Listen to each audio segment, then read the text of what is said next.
O povo foi às ruas. E agora? Agora vai continuar tudo exatamente como era antes, a menos que as pessoas mudem. Então há uma esperança. Mas para isso, nós acreditamos nas modificações que vêm de dentro para fora, aquelas que vêm do indivíduo. Então é preciso que a célula social, que é o brasileiro, que o indivíduo mude. Se o indivíduo não mudar, o governo e os governos não mudarão. Que porta eu pego? O que ele responde? Pra onde tu quer ir? Não sei. Ah, então qualquer uma serve. Então se tu não sabe pra onde é que tu tá indo, se tu não sabe qual é o teu propósito, qualquer lugar, pra onde, não importa pra onde é que tu vai, porque se tu não consegue conectar aquilo que tu tá fazendo, pra onde é que tu tá indo com o teu propósito de vida, tu tá perdido. Há tempo atrás, certo ou errado, nós tínhamos um plano de desenvolvimento nacional. Nós tínhamos um propósito. A nossa nação tinha uma visão e um propósito para desenvolver o nosso país, que infelizmente, algum tempo atrás, se perdeu.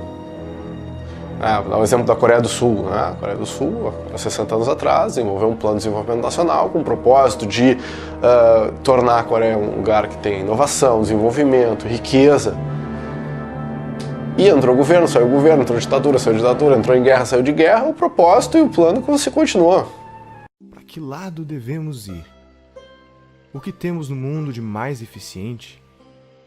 Quais as pistas para definirmos o nosso caminho? Tomamos, por exemplo, Hong Kong. No início da década de 50, parecia confirmar as previsões pessimistas feitas no final do século XX, que afirmavam que se tratava de um local não próspero e inadequado para o comércio.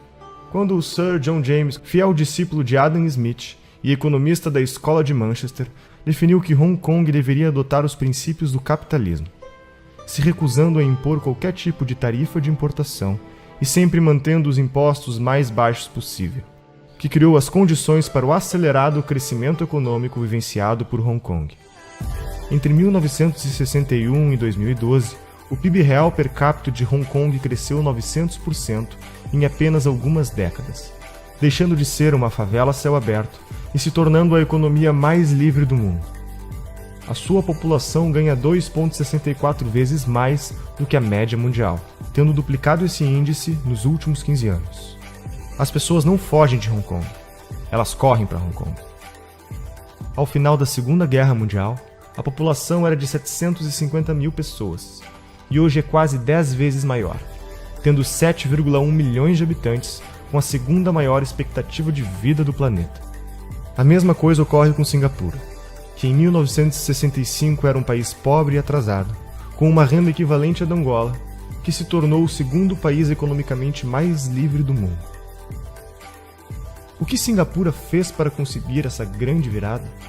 Estabeleceu uma moeda forte e estável, sem interferência política, que foi a moeda que menos perdeu poder de compra no mundo de 1982 a 2005. Negou ajuda em empréstimos estrangeiros. Fez um notável esforço de criar empresas privadas de excelência e competitivas globalmente, por meio da baixa tributação, burocracia quase inexistente e mínima regulação. Tudo isso com tarifas de importação nulas e livre comércio pleno, em um sistema idêntico ao adotado em Hong Kong. Singapura também deu ênfase na proteção à propriedade privada e na segurança pública. O segredo da estratégia era ter um governo pequeno e transparente. O gasto público proporcional ao PIB de Singapura é a metade do americano e 1/3 do sueco. Singapura, embora tenha forte intervencionismo na área privada, compreendeu as regras de não intervir na economia e hoje tem 11% da população composta por milionários. Mas a palavra desigual tem outro significado no país que é conhecido por ter abolido a pobreza. De todas as experiências e estudos disponíveis, há uma conclusão difícil de ser negada.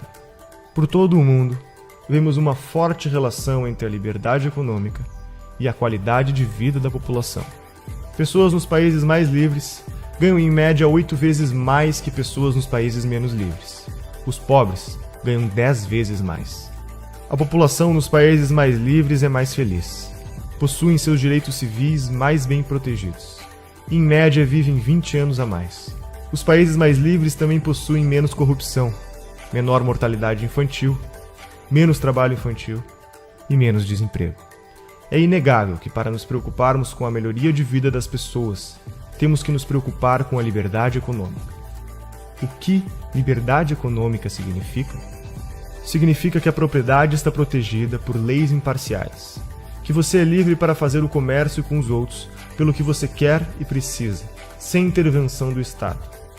Que seu dinheiro mantém seu valor porque a moeda de seu país é estável e não sofre interferência política, e que o governo se mantém reduzido e sem interferir no funcionamento da economia. O capitalismo já se mostrou o melhor sistema para melhorar a qualidade de vida das pessoas. Se você olhar o gráfico de extrema pobreza no mundo, nos últimos 200 anos, saiu de 98%, algo assim, para 7% no mundo, algo assim. Algo nesse nível, perto de 10%. No Brasil, está em 5% a pobreza extrema, e há 30 anos era 20%. Então, e você vai dizer que isso é por causa do programa social? Claro que não. O Brasil passou a adotar mais capitalismo em relação ao que a gente tinha no início da década de 70. Então, no tempo, o que melhor alcança a melhora da prosperidade das pessoas mais pobres é um sistema de propriedade privada e livres trocas, que é o que a gente chama de capitalismo. E para o pobre de hoje, então, nem se fala. Para dar assistência a esse pobre de hoje, um sistema de mercado e voluntário como esse que eu descrevi é o que funciona melhor. O mundo é pobre, era pobre, sempre foi pobre, né? A pobreza é o estado natural do homem. O homem nasce nu e pelado. Nossos pais nos deram abrigo, comida e esses luxos, né? Então, o estado natural do homem é a pobreza. Nós temos que nos perguntar por que alguns países se tornaram mais ricos.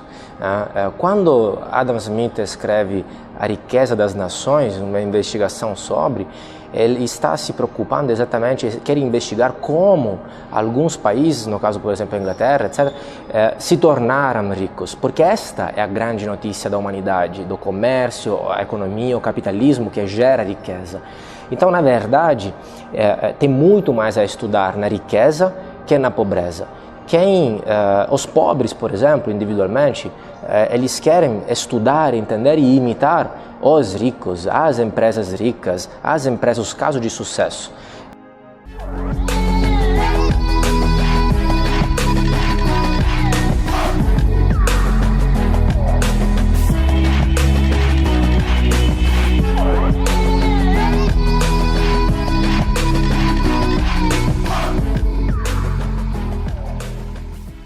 Nós estamos aqui na casa, né, do Thomas Jefferson, que foi o sujeito que escreveu a Declaração da Independência dos Estados Unidos.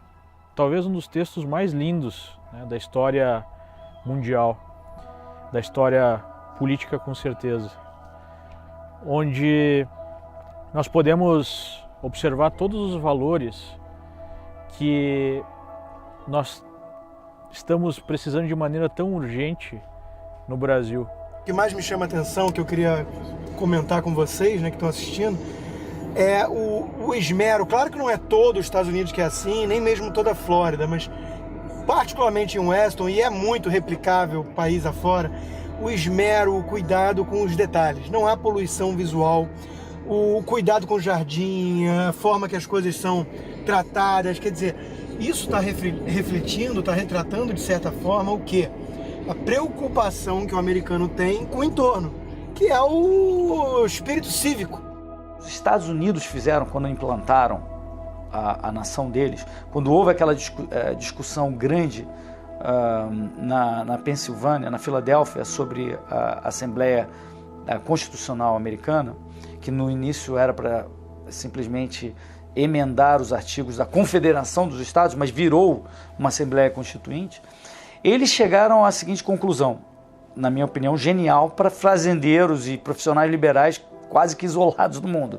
Eles disseram o seguinte: olha, nós vamos respeitar sempre a propriedade privada, nós vamos respeitar as trocas voluntárias, só que tem alguns assuntos que a gente não sabe fazer de forma diferente, que a gente tem que, de alguma forma, fazer algo como num condomínio. Tem que ter uma convenção de condomínio, várias pessoas votando, e aí esse condomínio determina certas regras que são para coisas públicas, que a gente não sabe como resolver de forma privada de mercado. Então, para isso, eles falam o seguinte: ó, o governo não pode quase nada, salvo para essas outras coisas.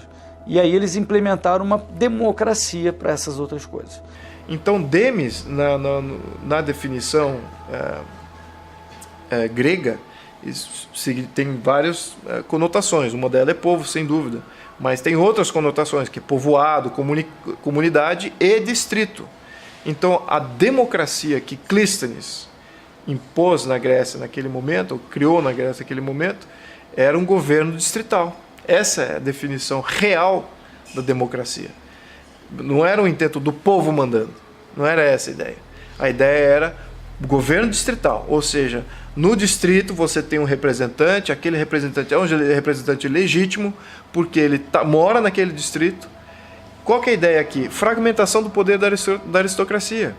Enquanto que você tem no mapa de Atenas, você tinha 5 grandes famílias dominando, agora você tem 139 distritos. Então você fragmentou um poder que era concentrado em 5 famílias em 139 representantes, com poder jurídico e tributário. O poder, né, do povo está mais próximo de cada estado, o que evita, digamos assim, um poder totalitário tomar conta de um determinado país e oprimir os seus cidadãos. Então a verdadeira divisão do poder americano não está na horizontalidade, eu disse, do poder federal. Está na divisão de poder entre a União Federal, os estados e os municípios. Está na autonomia que os estados têm. Quando se pergunta, os Estados Unidos, é permitido o porte de arma? Depende do estado. É permitido o uso de drogas? Depende do estado. A maconha é legal? Depende do estado. Qual é a pena por homicídio? Depende do estado. Até o direito criminal é estadualizado.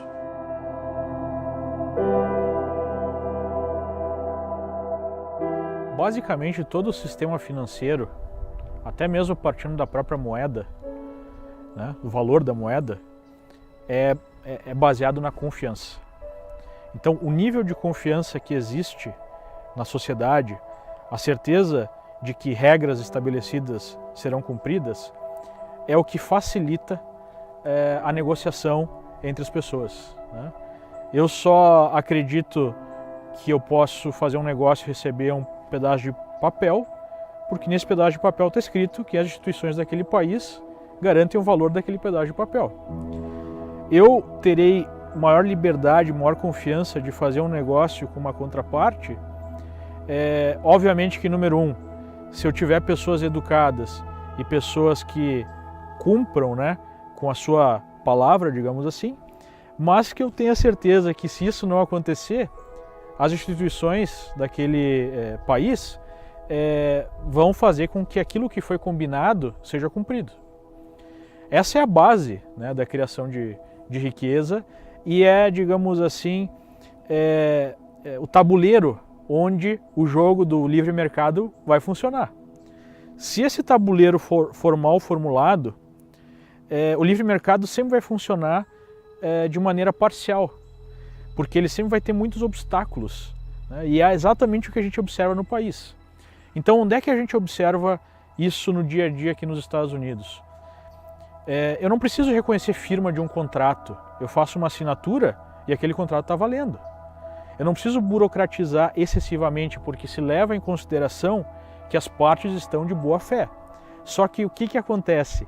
Caso as partes não estejam de boa fé, se uma das partes esteja de má fé, a punição é muito forte e ela é uma certeza, né?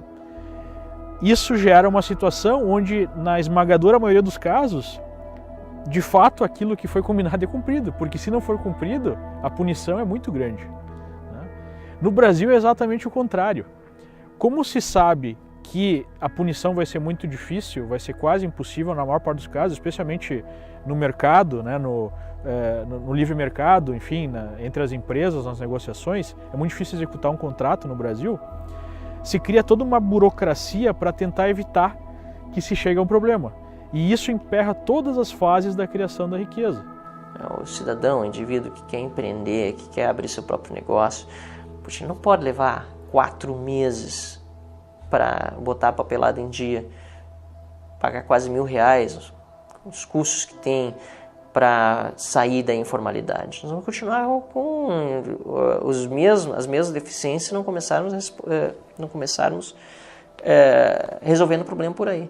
E isso também depende de uma visão positiva do empreendedor, favorável ao empresário, a pessoa que cria empregos. Quem cria empregos é o empreendedor, é o empresário. O político cria cabide de emprego. O político não cria emprego, não gera emprego. Não podemos acreditar quando o político, o candidato a presidente da República, vai gerar 10 milhões de empregos. Ele nunca vai gerar 10 milhões de emprego. Ele vai, no máximo, deixar de atrapalhar o tanto que atrapalha. Essa questão de empreendedorismo é uma das coisas que mais me incomoda. Que você vai para os Estados Unidos, por exemplo, lógico que lá também tem problemas. As pessoas encaram o empreendedorismo, o empresário, de uma forma totalmente diferente. Os jovens saem da faculdade querendo fazer seus próprios negócios, querendo transformar suas ideias em alguma coisa produtiva, em alguma coisa útil, e não simplesmente ficar, atrás de um cargo de governo para o resto da vida, porque ele vai ter estabilidade. Isso, inclusive, no meu entendimento, é um dos problemas que a gente tem hoje, porque você pega uma pessoa que poderia produzir muito mais, que poderia ter ideias brilhantes, poderia fazer coisas incríveis, e ela fica lá atrás do seu carguinho no funcionalismo público. A primeira coisa que nós precisamos é dar mais liberdade econômica para os cidadãos. E essa liberdade econômica, ela precisa ser baseada em valores. Então nós temos aqui, além da liberdade individual e além, né, da livre iniciativa, a proteção desses valores, nós temos o Estado de Direito, onde todos são iguais perante as leis, especialmente aqueles que têm o poder, que têm que prestar contas ao povo. Por isso que a Constituição americana começa, né, com a frase "We the people". Ours was the first revolution in the history of mankind that truly reversed the course of government, and with 3 little words: we the people. We the people tell the government what to do. It doesn't tell us. We the people are the driver. The government is the car, and we decide where it should go and by what route and how fast. Almost all the world's constitutions are documents in which governments tell the people what their privileges are. Our Constitution is a document in which we, the people, tell the government what it is allowed to do. We, the people, are free. Então, o que José Bonifácio acreditava naquele ponto era o que os fundadores, exatamente os mesmos princípios que os fundadores dos Estados Unidos acreditavam, que era o liberalismo político. Vamos lembrar que, naquele ponto da história, essa ideia de capitalismo, livre mercado, não tinha sido muito bem maturado como conceito. Adam Smith, sim, já existia e já havia introjectado uma série de conceitos aí em contraposição ao mercantilismo. Ok. Só que o que precede a sustentação do capitalismo, do livre mercado, é um sistema político liberal. Então, o sistema político liberal significa o quê? As pessoas entendem que o liberalismo, ele liberta quem? Esse aqui é o ponto. Ele liberta o povo. E quem que então ele limita? Ele limita o governo. Então, toda a ideia de liberalismo era de limitação de governo, limitação de poderes do governo. O governo e o Estado era quem limitava esse governo. Esse aqui é o ponto. Então você tem que separar muito bem o que é Estado e o que é governo. A Constituição americana, ela é uma Constituição restritiva do poder central. A União Federal tem, de acordo com a Constituição, só o poder que a Constituição lhe dá. O resto é dos Estados. Então, o que não está expressamente dito que é da União Federal é dos estados. Embora essa regra esteja sendo flexibilizada e cada vez mais diminuída. E isso explica também o crescimento do governo dos Estados Unidos e por que é que os Estados Unidos têm deixado de ser a referência de liberdade que sempre foram. Aumento de impostos, enfim, toda aquela situação que nós já vivemos no Brasil está sendo observada aqui nos Estados Unidos. E há uma grande diferença, né? O nível médio da população aqui, o nível de educação é muito mais alto, mas pouco a pouco nós vamos sofrendo a mesma erosão da democracia representativa e desse sistema tão interessante, né? Esse farol da liberdade que foi criado para o mundo pelos Founding Fathers. O mais importante na discussão é que tipo de governo nós queremos e por que nós temos um governo. A gente precisa se dar conta de que não existe almoço grátis, que o Friedman diria.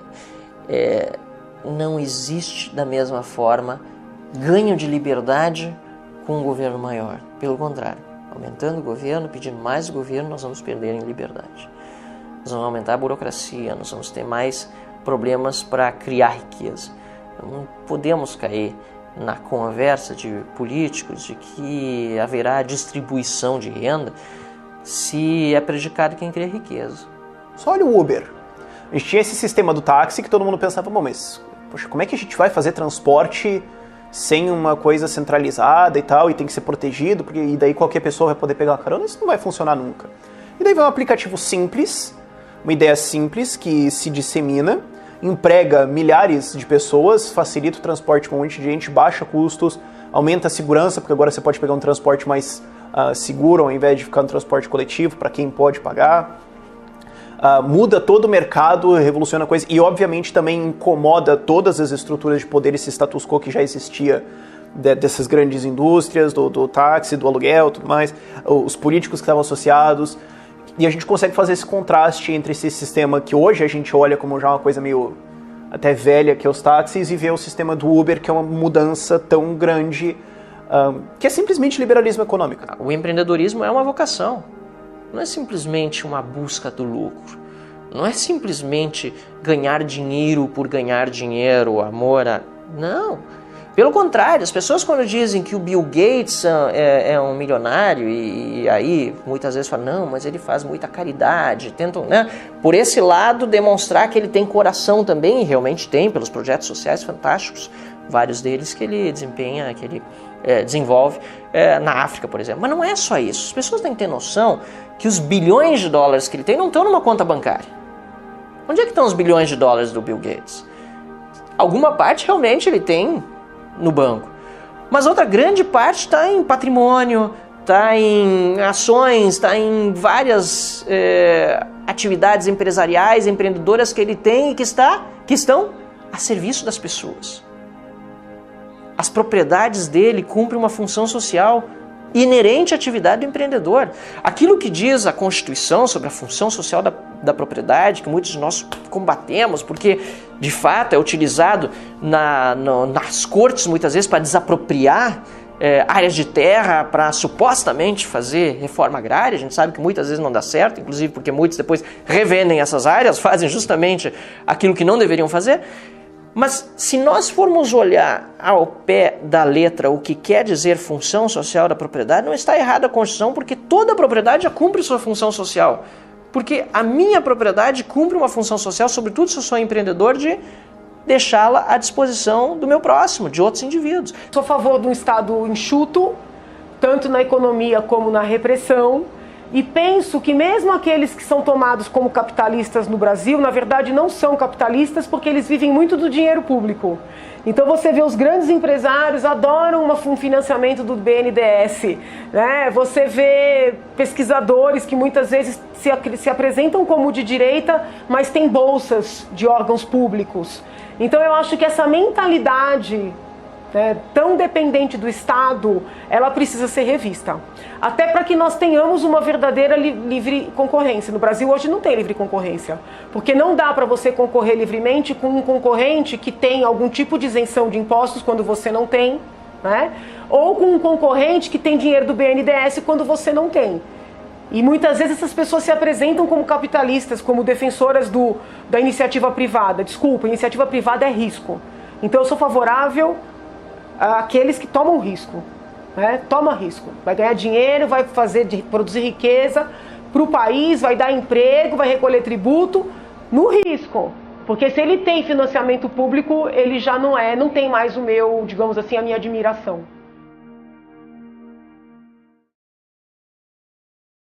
A natureza é soberana ao homem. Afinal de contas, somos todos uma parte dela. A realidade é formada por um universo complexo de tempo, espaço e dimensões cosmológicas que fogem do nosso entendimento. Os acontecimentos sempre são fatos e só podem ser testemunhados, vividos ou observados.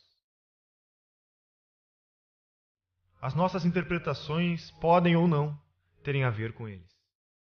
E como se estivessem cada um deles conectados uns com os outros, numa sinfonia dramática, quase sempre harmônica, ao final, sempre parecem terem sido ordenados para que fizessem algum sentido. A isso, damos o nome de vida.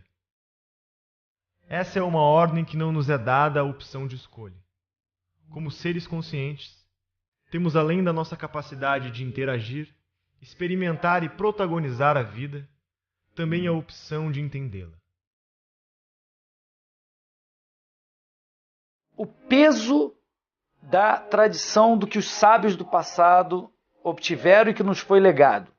Certos hábitos, cultura, etc. do passado, os gigantes do passado. A gente não deveria simplesmente achar que a minha cabeça teve uma boa ideia e eu vou desconsiderar milênios de evolução de grandes conquistas de sábios. Deveríamos ter prudência na hora de avaliar isso. Não quer dizer que você deva só considerar o passado. Não. Você deve considerar o que você acha certo e tentar mudar. Mas você deveria ter prudência. Olha para o passado e respeita aquilo. Ouça esse passado dessas pessoas que não estão mais conosco como esse legado que nos foi deixado. Então, prudência nesse sentido. Né? Nós precisamos, por um lado, entrar no fronte cultural de uma maneira muito importante para poder ajudar as pessoas a entenderem o cenário, entender o que está acontecendo no mundo e poder se posicionar, porque tudo começa com isso. Né? Nesse ponto, por exemplo, o Ludwig von Mises estava muito certo, ele nos escritos dele, ele dizia muito isso. Né? Você começa com as ideias, são as ideias que mudam o mundo. O que nós podemos fazer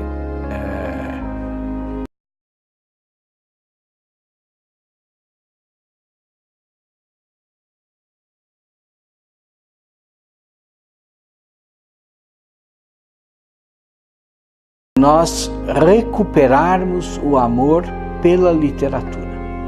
Eu acho que não existe nada mais subversivo nesse mundo, em um lugar como o Brasil.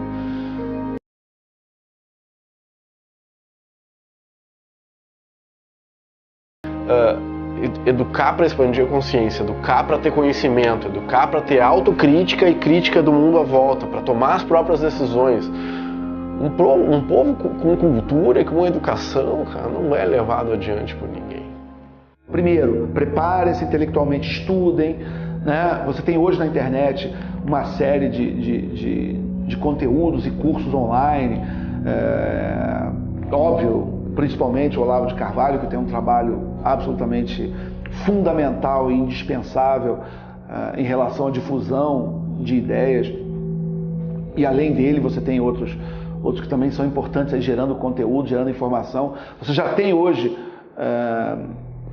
editoras lançando títulos que durante décadas foram negados ao público brasileiro. Você tem também, em alguns sites, como o site do Instituto Mises, você tem alguns portais que têm uma quantidade enorme de PDFs de livros clássicos que estão à disposição de graça. É só você baixar, ler no seu computador, ler no celular, no tablet, no Kindle, enfim. Então, não tem desculpa.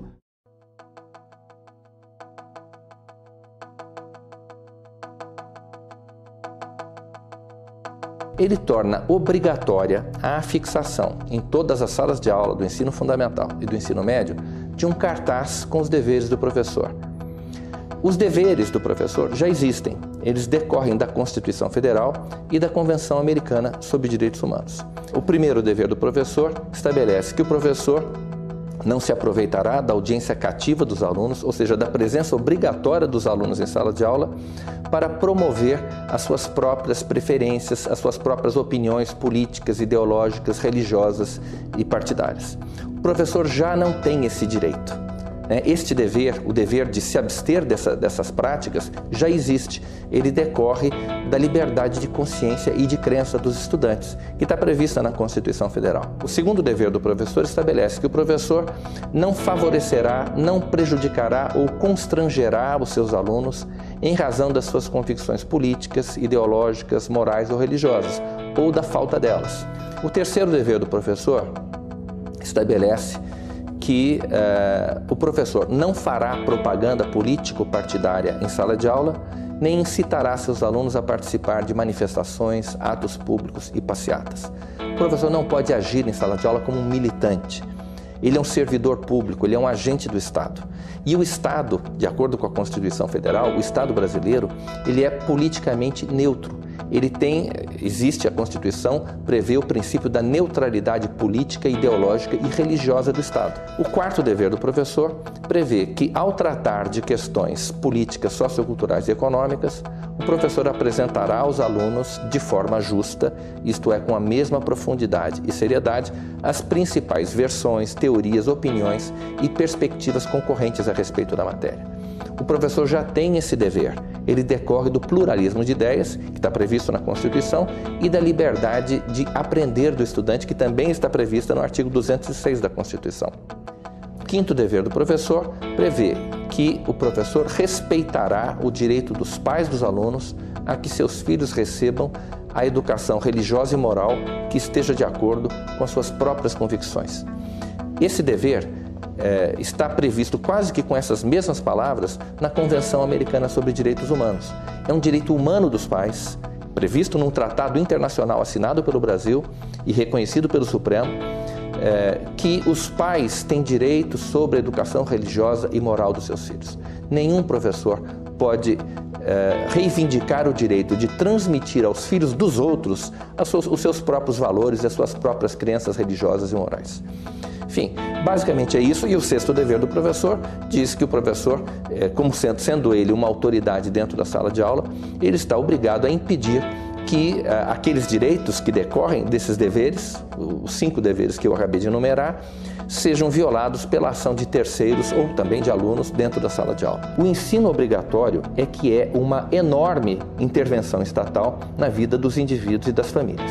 O que o projeto faz é apenas explicitar os marcos jurídicos dessa intervenção. Para quê? Para que os agentes do Estado, aqueles que efetivamente intervêm na prática, na vida das pessoas, na vida das famílias, não abusem do poder que têm.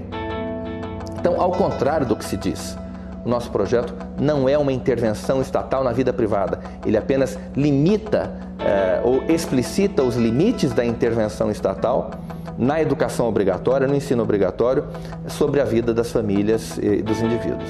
O ideal, me parece, seria que cada escola tivesse a liberdade de, a partir de um currículo mínimo, dar essa educação como quisesse e bem entendesse.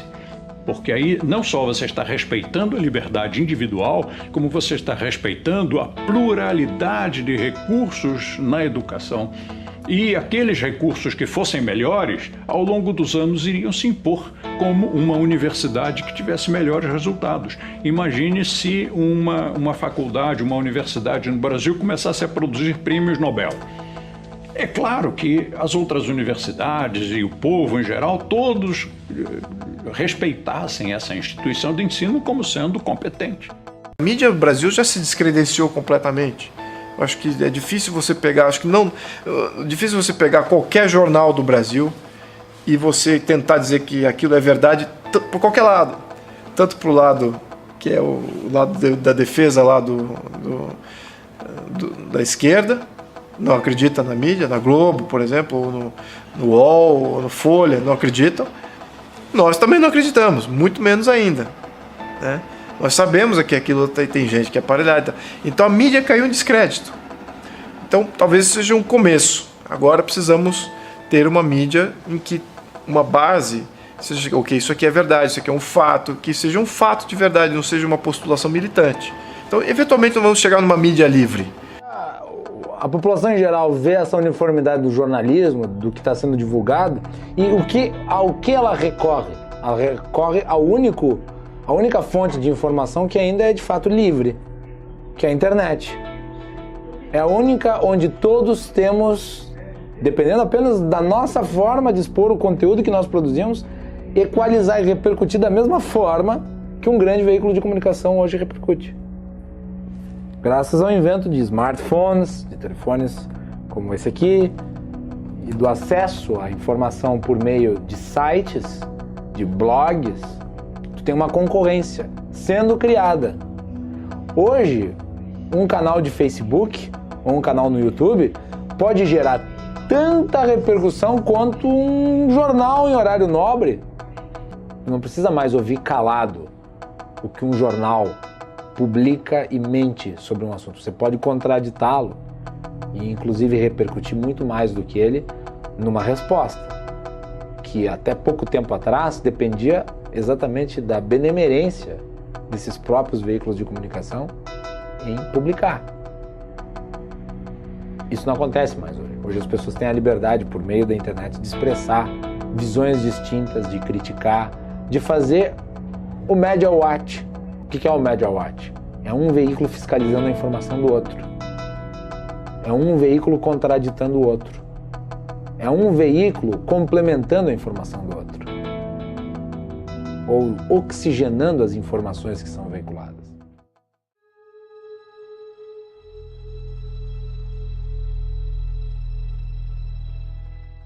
Chama de janela de Overton, a janela em que o debate público hoje se concentra. Então você tem, por exemplo, numa questão como educação, você tem a janela concentrada hoje numa questão do que é mais aceitável em um determinado no debate político. E o papel do Instituto Mises Brasil é puxar o debate para o mais possível, o mais longe possível da visão estatista, mais próximo possível do ideal radical de liberdade. Então a gente puxa o debate, a gente muda o eixo do que é aceitável para a grande opinião pública, a gente contraria os paradigmas que a sociedade brasileira tem em relação ao que o Estado é, e a gente desafia as pessoas a pensarem diferente. Então a gente puxa o debate para a ideia radical de liberdade. Esse é o nosso papel hoje. E a gente puxando o debate para a janela radical, a janela de discussão acaba se movendo, porque a gente traz todo o eixo mais próximo da liberdade. E é nesse papel que entra os atores que o Mises Brasil influencia. Sejam eles ativistas, sejam eles teóricos voltados para políticas práticas, sejam o cidadão comum na sua profissão, todos eles acabam sendo impactados por essa mudança no eixo. Eles acabam entendendo e incluindo uma visão ainda mais liberal no que é aceitável como debate, até que ele acaba sendo interessante, até que ele acaba sendo mais aceitável e até que ele se torna inevitável. E é assim que a gente acredita que as transformações sociais ocorrem, e é por isso que às vezes governos que são de esquerda, como o governo Dilma, acaba tendo que recorrer à privatização, ou até o governo FHC. Não é porque eles gostam, é porque o debate se puxou tanto para o lado que a ideia não é mais uma questão de ser aceitável ou não o debate, é uma questão de que aquela iniciativa é inevitável. Se tivesse um presidente liberal, se tivesse uma bancada razoável liberal no Congresso, mas se continuasse tendo todos os problemas que o Brasil tem hoje, o que você faria primeiro? É quase impossível responder o que você faria primeiro. Para a gente entender esse conceito e essa discussão, eu acho que a gente tem que falar sobre viabilidade política. O que é a viabilidade política? Cada ideia, cada projeto tem um senso na sociedade de viabilidade política daquela ideia. Tem ideias que estão maduras, que estão prontas a serem discutidas e eventualmente implementadas, e tem ideias que são impossíveis. Para as pessoas, isso jamais vai acontecer naquele momento. Tudo isso pode mudar, é dinâmico.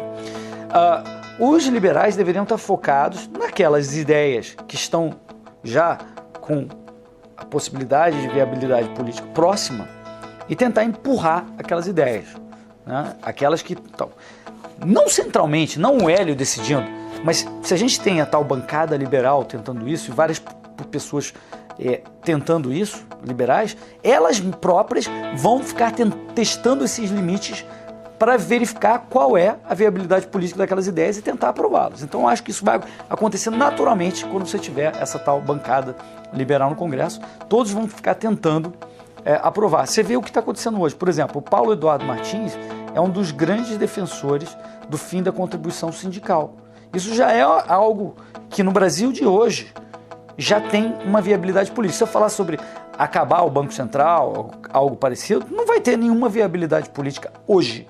Se eu discutir sobre isso hoje, não vai ter eco, porque as ideias ainda não estão maduras na sociedade.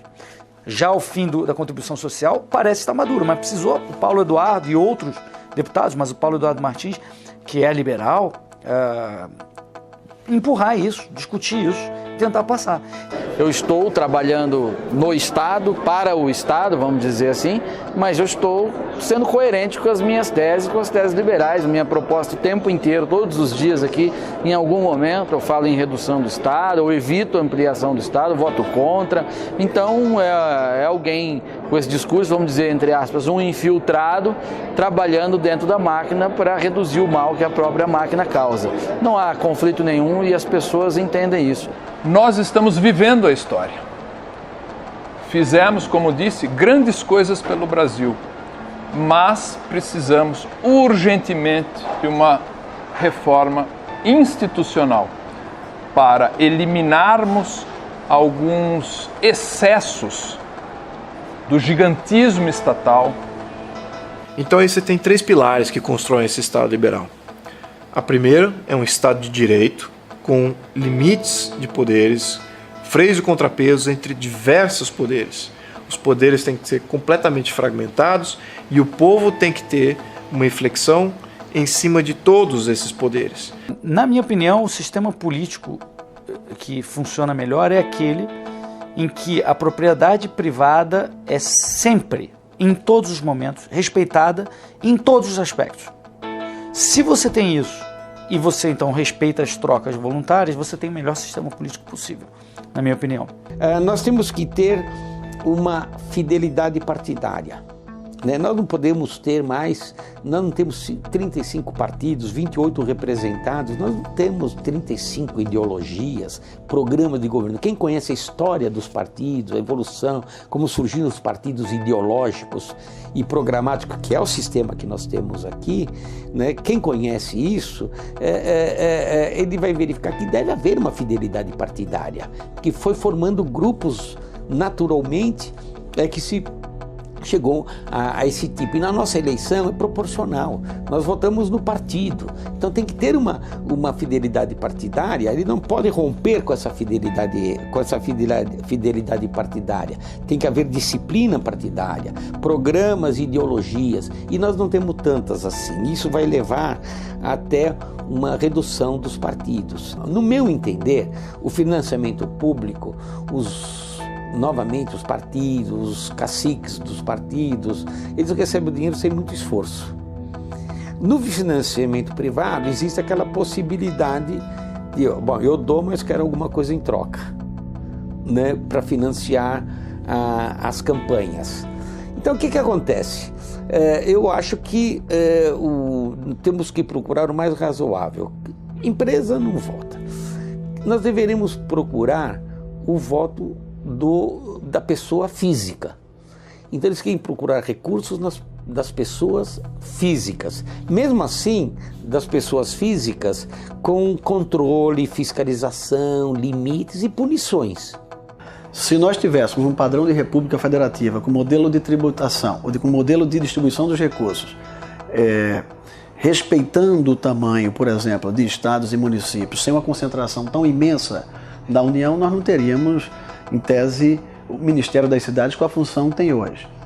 Não tem sentido um prefeito do interior do semiárido de Minas Gerais vir a Brasília pedir 100 mil reais para fazer uma ciclovia. Isso acontece porque os recursos estão subtraídos. lá da base do Estado e município estão concentrados em Brasília. É lógico que isso demandará a descentralização também de algumas obrigações, saúde, previdência. Porém, eu pergunto para você, como cidadão brasileiro, você prefere, caso tenha alguma reclamação com saúde, com educação, com alguma das áreas sociais, você prefere pegar um ônibus ou ir com o seu próprio carro, reclamar com o prefeito da sua cidade, ou pegar um avião para Brasília, enfrentar aquela selva de pedra que é Brasília, impessoal, onde você não conhece ninguém, e tentar falar com o presidente da República? Ninguém gasta melhor do que o próprio cidadão brasileiro. Quem gasta mal é o Estado. Reforma tributária, reforma trabalhista, reforma previdenciária, reforma administrativa para criarmos a burocracia profissionalizada, são reformas fundamentais. Eu acrescentaria a reforma do judiciário. Então, mais de 25 milhões de pessoas estão desempregadas. E como você resolve isso? Não tem como você resolver isso se a nossa legislação trabalhista faz com que o empresário pense 1, 2, 15 vezes antes de contratar alguém. É caro, o funcionário custa muito mais do que ele paga para um funcionário por conta das questões tributárias, por conta do imposto que o Estado recolhe, por conta da dificuldade que é. Então, obviamente que ele vai pensar 1000 vezes antes de contratar um funcionário. E a gente tem que pensar na questão do salário mínimo. O salário mínimo é uma bobagem gigantesca. Vários países desenvolvidos não utilizam mais essa métrica do salário mínimo. Então, o salário mínimo você estipula lá, sei lá, R$880 é o mínimo. Você tira do mercado de trabalho um mundo de gente, principalmente gente que está entrando no mercado de trabalho agora, ou que está fazendo, que poderia fazer trabalhos de pequenos períodos, por exemplo. E você tira essas pessoas e você coloca lá num nível um pouco mais acima, sendo que a produtividade dessa pessoa não vai acompanhar. Então, se você fica sistematicamente aumentando o salário mínimo, as pessoas acham que o salário mínimo tem que ser uma canetada tão pura e simplesmente, não tem que acompanhar a produtividade, você mata simplesmente o mercado de trabalho. Então, falar de reforma trabalhista é uma coisa essencial. Imagine se a gente tivesse uma mudança como o Uber foi para os táxis, para o sistema de polícia. Imagina se... Eu sei que é difícil imaginar, mas olha a revolução, a diferença, a queda de custo, o melhor serviço, as pessoas adotando isso livremente. Ninguém foi obrigado a adotar o Uber, ninguém foi obrigado a aceitar isso. As pessoas foram para ele porque ele era melhor, ele desafiou um sistema estatal inteiro. Então imagina se a gente tivesse isso para o sistema de polícia, para o sistema de reparo e manutenção de infraestrutura, para o sistema de justiça. A outra que agora que surgiu e hoje é muito mais discutida, principalmente depois da tecnologia ter sido mais desenvolvida, é você tentar sair da sociedade fazendo soluções tecnológicas. Por exemplo, o Bitcoin, você fazer compras na Deep Web. Se a gente dissesse hoje, definisse hoje que o Bitcoin nada mais é do que o dinheiro para a internet, seria o equivalente a dizer lá atrás, na década de 90, que a internet era e-mail. E todo mundo sabe que seria um absurdo, uma afirmação ridícula dizer isso. A internet é muito mais do que isso. Mas naquela época, ninguém conseguia prever que a gente ia ter, alguns anos depois, um Facebook, um Twitter, um YouTube, que são tecnologias criadas sobre a plataforma da internet, sobre os protocolos de comunicação da internet, e que não tem nada a ver com e-mail. Com o Bitcoin é a mesma coisa. É mais correto dizer que o Bitcoin é, na verdade, a internet do dinheiro, porque muitas outras aplicações vão ser criadas e testadas e utilizadas e adotadas no nosso mundo financeiro e econômico. E do dinheiro, o dinheiro digital, o dinheiro apolítico, que não depende de nenhum banco central, essa é apenas a primeira inovação. Na minha opinião, das mais importantes e realmente transformadoras, mas não vai ser a única, é apenas a primeira. Aí você vai me perguntar, mas como é que isso pode acontecer? Pode acontecer de várias formas. Pode ter uma Constituição que garanta isso, pode ter um sistema de governo descentralizado, em que esse governo nem chegue a ser monopolista. Mas eu nem sei se existe mais essa Constituição. Nós estamos com 93 emendas 93 emendas. E ontem já foi aprovado em segundo turno na Câmara, provavelmente a 94ª emenda. Uma Constituição com 93, 94 emendas e mais as propostas que vêm por aí de reforma, querem reformar tudo. Será que é a mesma Constituição? Resta mudar a Constituição. A solução seria uma nova Constituição. Agora, imagina o seguinte, se nós tivermos uma Constituição liberal, um Estado liberal, nós podemos nos dar ao luxo que a Suécia dá, de eleger um governo socialista. Por quê? Porque a Constituição liberal já cria limites. Lembra que quem é liberal, quando você é uma Constituição liberal, significa quem está livre é o povo, quem está limitado é o governo e o Estado. Se você tem um governo e Estado limitado, você pode até eleger um socialista, mas ele vai ter uma força política limitada. Esse é que é o ponto. Então, para nós evoluirmos como país, nós precisamos nos desvencilhar dessa Constituição intromissora, socialista que nós temos, e temos que absorver e temos que ter uma Constituição liberal, para que nós não tenhamos mais o risco de totalitarismo no Brasil. Todas essas reformas, eu acho que elas, normalmente, por aí, elas são submetidas a um plebiscito ou a um referendo no final. Eu acho que para o Brasil, diante da nossa situação e diante da nossa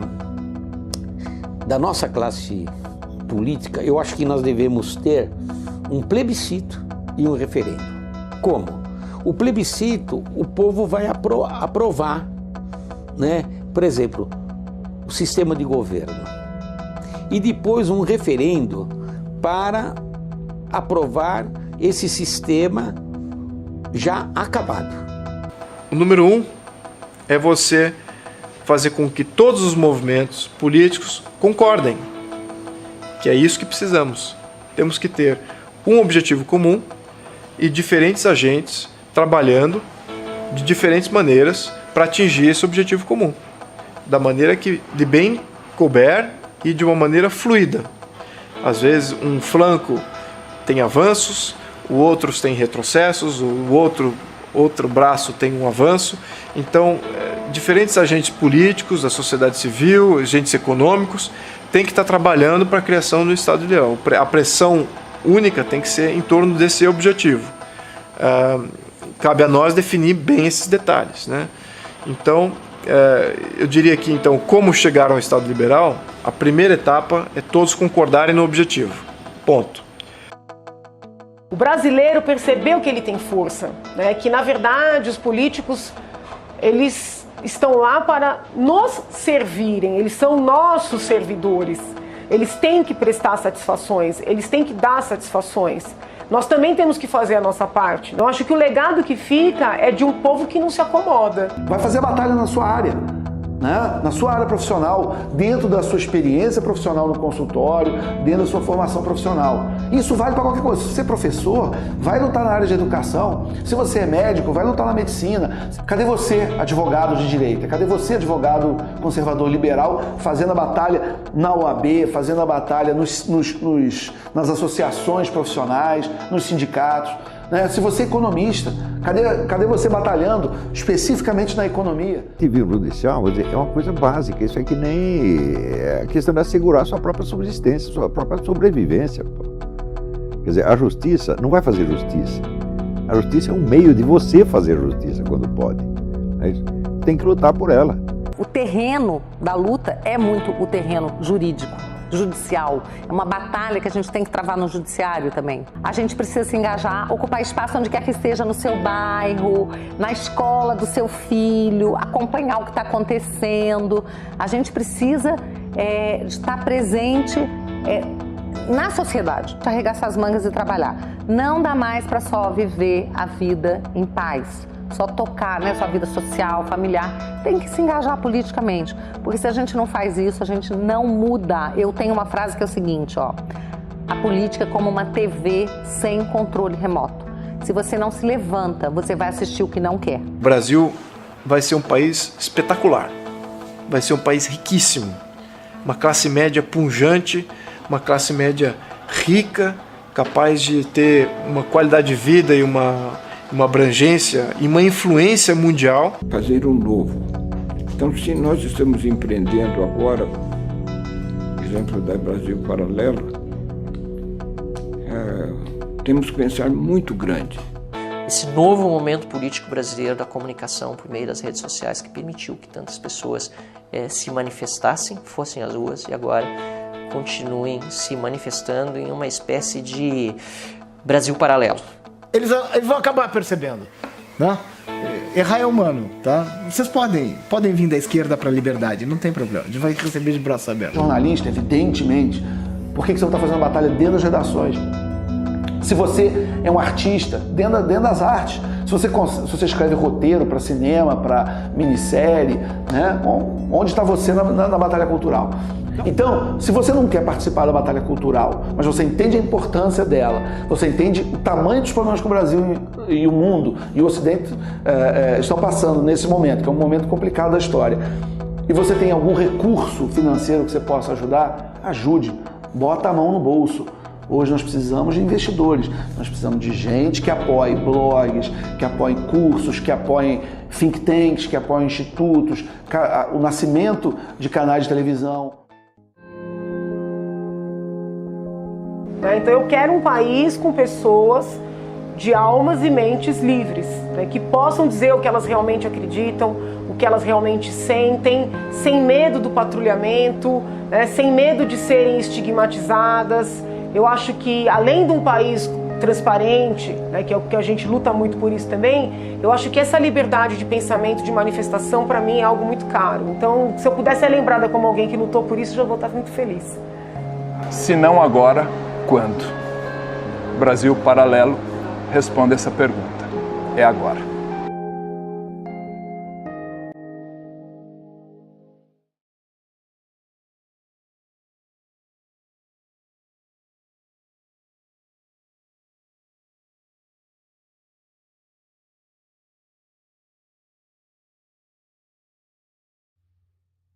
Quando acendemos as luzes que apontam para os sábios do passado, para o início dos tempos, percebemos que herdamos algo bom. Como linhas paralelas, a vontade e o desejo partem cada um de um ponto, mas para onde vão diferem. Diferente do desejo, a vontade é lúcida, perseverante e duradoura. Entende que o legado humano reverbera através dos séculos, e assim como o coração que sustenta nossas vidas, essa sustenta a vida de toda a humanidade. A vontade do indivíduo se impõe, e mostra que, ao contrário do que afirmam ditadores e supostos intelectuais, nós não somos escravos do meio.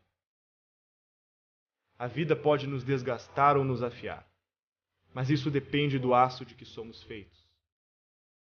A vontade nos fez superar o impossível e dar aos que amamos o maior presente de todos: a esperança. Onde há esperança, há vontade.